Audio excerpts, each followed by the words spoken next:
Najua wengi mmewahi kujiuliza, sio vijana tu, hata watu wazima. Unakuta uko kwenye tendo la ndoa na mtu wako, halafu ukaamua kupiga penati nje makusudi. Hili jambo ni sahihi au sio? Sio kwamba naongea kutoka kichwani, bali leo tutaenda kutazama story moja ndani ya Biblia ambayo huwa inawatatiza watu wengi sana. Ujue hapo zamani, kabla hata ya enzi za wafalme, alikuwepo mtu mmoja ndani ya Israeli alikuwa anaitwa Yuda. Sasa huyu Yuda alikuwa na matatizo mengi sana. Leo tutaangalia baadhi tu. Huyu Yuda alikuwa ni mtoto wa Yakobo. Na kama tunavyofahamu, Yakobo ndio mwanzilishi wa makabila 12 ya Israeli.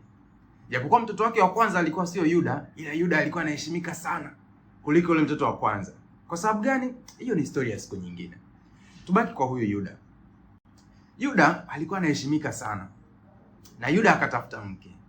Akapata mke Mkanani. Kupitia yule mke akazaa watoto. Mtoto wake wa kwanza alikuwa anaitwa Eri, mtoto wake wa pili alikuwa anaitwa Onani. Sio Onana, bali Onani. Kumbuke haya majina vizuri. Lakini ili kunogesha story nitamuita tu Onana, sio mbaya kwa sababu wote Onani na Onana wana tabia sawa, Mtoto wake wa tatu alikuwa anaitwa Shela. Wa kiume ila alikuwa anaitwa Shela. Sasa tukiachana na watoto wake na majina yao na kila kitu, mtoto wake wa kwanza aliyekuwa anaitwa Eri, Eri alimchumbia binti mmoja anaitwa Tamari. Hapo ndo shida inaanza. Eri alivyomchumbia Tamari, Eri aliishi na Tamari kwa muda kidogo tu. Biblia inasema Eri alikuwa ni mwovu sana kiasi kwamba Mungu akaamua kumuua Eri. Mungu akaamua kumuondoa Eri kwenye uso wa dunia.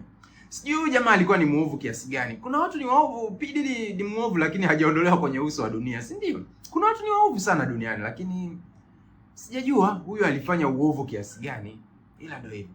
Kwa hiyo Eri akawa amepotea. Sasa Yuda akafikiria, sasa mwanangu wa kwanza ameaga dunia. Mwanangu wa kwanza ndio mrithi. Mwanangu wa kwanza hajaacha mtoto. Sasa huu urithi inakuwaje? Yuda akakumbuka katika sheria za Kiyahudi, mtoto wa kwanza akifa, hajaacha mtoto, hajaacha mjukuu, basi yule anayemfuatia ndio anapaswa kwenda kumrithi yule mke ili apate uzao kupitia yule mke. Lakini yule mtoto atakayemzaa jina lake litaitwa jina la mtoto wa kwanza na sio huyu jamaa ambaye ameshughulika kupata mtoto. Umeona hapo? Hii ni changamoto zamani lakini ilikuwa inaruhusiwa. Kwa sababu gani? Kwa sababu mjane, mtu akiachwa na mmewe halafu akabaki mjane, mme hayupo wa kumlinda na anakuwa hana familia. Ule wakati akishatolewa tu mahali, akatoka kwa baba yake na mama yake, akaja kwenye ukoo mwingine, jina lake linabadilika, title zake zinabadilika, urithi wake, kila kitu kinabadilika.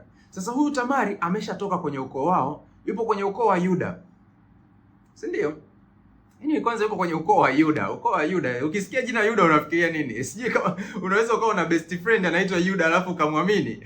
Tukiachana na Yuda, turudi kwenye story yetu. Huyu Tamari baada ya kufiwa na mume wake, akawa hana protection. Hakuna mtu anaweza akamsimamia. Kwa sababu gani? Ni mjane.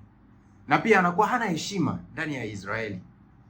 Sasa Yuda akawaza ili kuondoa hii aibu, akaenda akamshtua mwanae sasa wa pili. Akaenda, Onani, habari? Safi baba, inakuwaje? Sasa si unajua kaka yako tayari ameshatangulia mbele ya haki. Sasa kuna huyu mjane hapa amemwacha. Sasa ujue kwa sheria za Kiyahudi inabidi umrithi yule mke. Onani akafikiria, hii ni sheria ya Mungu. Okay, sawa mzee, haina shida. Kwa tunafanyaje mzee? Lini tunaanza? Mzee akamwambia, no, immediately. Umeshafika umri wa kuoa na hauna mke, kwa hiyo chukua mke huyu hapa. Onani akafikiria, cool, haina shida. Sasa Onani baadaye akakaa akafikiria kiundani zaidi. Ndiyo, tayari ameshapata mke wa bure kabisa. Maana yake huyu ni mke wa bure, umtolei mahali au hujahangaika sio kutongoza ile kufuatiliana mara kukubali, drama sijui na nini. Hizo drama zote tunaruka. Tayari unaingia kwenye maisha ya ndoa. Kama hii ni sawa. Lakini Onani akafikiria, akawaza, nikikubali nikamrithi huyu mwanamke, watoto wangu, wazao wangu kabisa, uzao wangu utakosa urithi. Kwa sababu gani? Mali zote hizi za baba zitaenda ndio kwa mwanangu. lakini katika jina la Eri na sio Onani. Akafikiria, hapa nafanyeje? Siwezi kukataa, kwa sababu nikikataa itaonekana mimi simfuati Mungu na mimi ni mbishi, nimemkataa Mungu na nimekataa amri ya baba yangu. Akafikiria, kaona okay, anyway, sio mbaya, ngoja nikubali. Lakini Onani alikubali, lakini kumbe alikuwa na siri, ana mpango mkakati fulani kamejificha. So, okay, ngoja tafanya kitu. Kwa ikawa hivyo, mzee amekubali, mzee Yuda amekubali. Onani akamchukua yule binti Tamari, wakaingia chumbani usiku. Katika kufanya shughuli yao, Onani akafikiria kale ka kitendo kale, akaona nikimpa huyu mwanamke mbegu zangu, yule mtoto wa kwanza ataitwa kwa jina la Eri, alafu mimi watoto wangu watakosa urithi kwa sababu ya huyu mtoto. Kwa hiyo Onani akashughulika, alafu mwishoni Biblia inasema alidondosha mbegu zake chini, aliachia mbegu zake chini. Kwa hiyo nahisi hata Tamari mwenyewe alishangaa, vipi tena? Lakini kumbe Onani hakujua kwamba huu uchoyo wake, huu ulafi wake wa mali uliosababisha akapiga penati nje, huu ulafi wake Mungu anauona. Onani alihisi labda Mungu sijui kaenda vacation, sijui Mungu yuko holiday, akahisi kwamba Mungu hatamuona. Lakini kumbe Mungu anamuona. Mungu akashtuka, what? Huyu jamaa amefanya nini? Mungu akaona huyu jamaa kwa uchoyo aliyoufanya, kwa ulafi aliyoufanya, kwa tamaa alizozifanya, kuchukua raha ya tendo, raha ya ndoa bila kupokea majukumu ya ndoa, bila kupokea majukumu aliyopewa na baba yake, aliyopewa na mzazi wake kwa heshima, akaamua kufanya tukio kama hili. Biblia inasema Mungu hakupendezwa na hili jambo, na Onani alipoteza uhai wake papo hapo. Unaona? Story fulani ya ovyo sana ukifikiria kuwekwa ndani ya Biblia. Kwa nini Mungu anatuambia kuhusu mambo kama haya? Lakini hii story ina mafunzo mengi sana. Kitu cha kwanza nilichoona ni kwamba Onani alichagua burudani bila majukumu.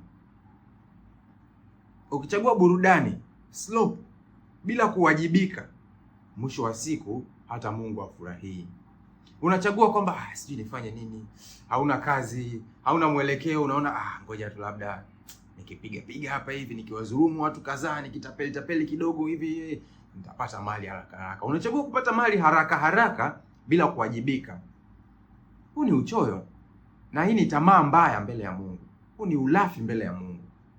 Lakini Onani alichagua hivyo. Lakini pia Onani alidanganya, alipretendi. Mungu hapendi watu wanao-pretend. Alipretendi kwamba anarithi yale majukumu, anamtii baba yake, anatii tamaduni za ukoo. Kumbe mwisho wa siku yeye anataka tu kuenjoy zake pale, halafu majukumu hakuyataka. Sasa kosa kubwa sio kupiga penalti nje.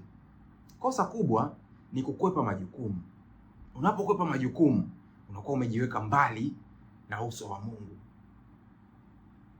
Hivyo, ningeomba tujifunze tu kutokana na story hii. Kama una tabia hiyo ya kujiweka mbali na majukumu, unakaa kwenye position fulani, unapewa na nafasi fulani, majukumu fulani, nafasi fulani, position, cheo, kwamba wewe utasimamia kitu kama hiki. Lakini unafikiria kusimamia inaweza ikawa kazi sana, inaweza ikawa kaka process ni karefu sana. Unaamua kufanyaje? Unaamua kwamba ngoja ni cheat kidogo, nitembee huku, nifanye hivi, mtu mwingine atasimamia kwa niaba yangu, mtu mwingine atafanya. Mwisho wa siku unakaa bila majukumu. Hili ni kosa. Kwa hiyo ukifikiria hii story, unaona inaendana na maisha ya watu sana siku hizi. How many people ambao unawafahamu wanahitaji results lakini wanakwepa responsibility. Wanahitaji success lakini wanakwepa discipline. Wanahitaji benefits lakini wanakwepa commitment. Sasa kwa vijana tukisema hili neno commitment, wengi wanafikiria commitment. Lakini tusikwepe commitment. Commitment is discipline and commitment is happiness. Wangapi wanakimbilia leadership titles, vyeo, na wanakwepa sacrifice. Cheo chochote, ngazi yoyote unayoipata lazima iambatane na sacrifice. Lazima kuna sadaka utajitoa ili kuweza kuitumikia hiyo nafasi vizuri. Ni watu wangapi unawafahamu wana show up physically lakini emotionally hawapo kabisa. Physically yupo kwenye eneo la kazi, lakini emotionally anajisukuma tu kufanya kazi. Mungu hapendi tabia kama hii. Kuna watu wana participate kwenye kazi fulani, wanashiriki kwenye kazi fulani, lakini accountability ya ile kazi wanaikwepa. Kama tu Onana sio Onana yule goalkeeper wa Man U, lakini ni Onana. Kama Onana alichokifanya, alichagua vitu ambavyo vitampa burudani, lakini akakwepa majukumu. Kwa hiyo dhambi kubwa inayoonekana hapa ni dhambi ya tamaa na kukwepa majukumu. Hivyo tujifunze vizuri na tukawe wale ambao tunawajibika kwenye position zetu, tunawajibika kwenye mission zetu, tunawajibika kwenye kila cheo ambacho tunakipata na kila nafasi ambayo tunaipata kuweza kutumika, kuhudumu na kuweza kujiboresha. Haya ni maneno machache na video yao tutaenda kuangalia story nyingine. Ujue hii story haikuishia hapo. Story hii iliendelea. Kulikuwa kuna shida sana kwenye ukoo wa Yuda. Kuna shida sana kwenye ukoo wa Yuda. Huenda ndio maana mpaka leo huwezi ukawa na best friend anaitwa Yuda na ukamwamini. Anyway, natumaini utaendelea kubarikiwa na aliye juu na nikupongeze kwa baraka ambazo unaenda kuzipokea. Kama haujatufollow, subscribe, sijui na nini, yale mambo yote ya YouTube, sijui na mambo ya TikTok, fanya hivyo na tuendelee kuonana. Asante sana.